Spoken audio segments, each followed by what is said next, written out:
Chapter 15. Parable of the Lost Sheep. Tax collectors and other notorious sinners often came to listen to Jesus teach. This made the Pharisees and teachers of religious law complain that he was associating with such sinful people, even eating with them. So Jesus told them this story. If a man has 100 sheep and one of them gets lost, what will he do? Won't he leave the 99 others in the wilderness and go to search for the one that is lost until he finds it? And when he has found it, he will joyfully carry it home on his shoulders. When he arrives, he will call together his friends and neighbors, saying, "Rejoice with me, because I have found my lost sheep." In the same way, there is more joy in heaven over one lost sinner who repents and returns to God than over 99 others who are righteous and haven't strayed away. Parable of the lost coin.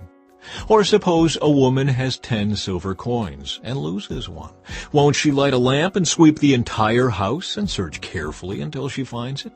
And when she finds it, she will call in her friends and neighbors and say, "Rejoice with me, because I have found my lost coin." In the same way, there is joy in the presence of God's angels when even one sinner repents. Parable of the lost son. To illustrate the point further, Jesus told them this story. A man had 2 sons. The younger son told his father, "I want my share of your estate now before you die." So his father agreed to divide his wealth between his sons. A few days later, this younger son packed all his belongings and moved to a distant land, and there he wasted all his money in wild living. About the time his money ran out, a great famine swept over the land, and he began to starve.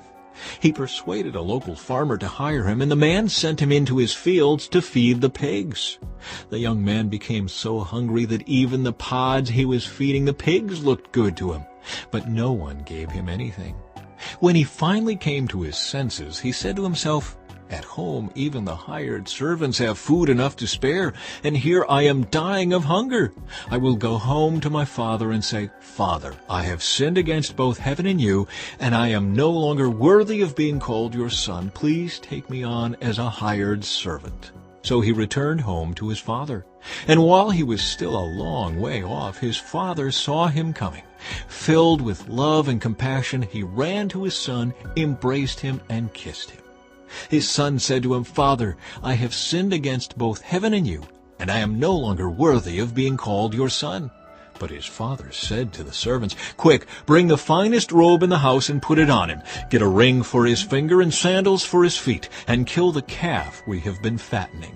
We must celebrate with a feast, for this son of mine was dead and has now returned to life. He was lost, but now he is found." So the party began.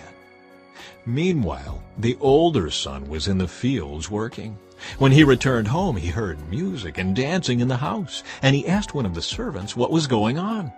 "Your brother is back," he was told, "and your father has killed the fattened calf. We are celebrating because of his safe return."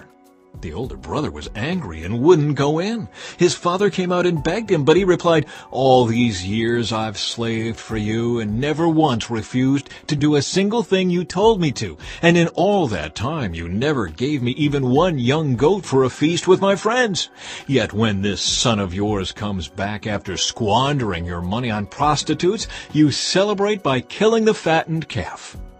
His father said to him, "Look, dear son, you have always stayed by me, and everything I have is yours. We had to celebrate this happy day, for your brother was dead and has come back to life. He was lost, but now he is found."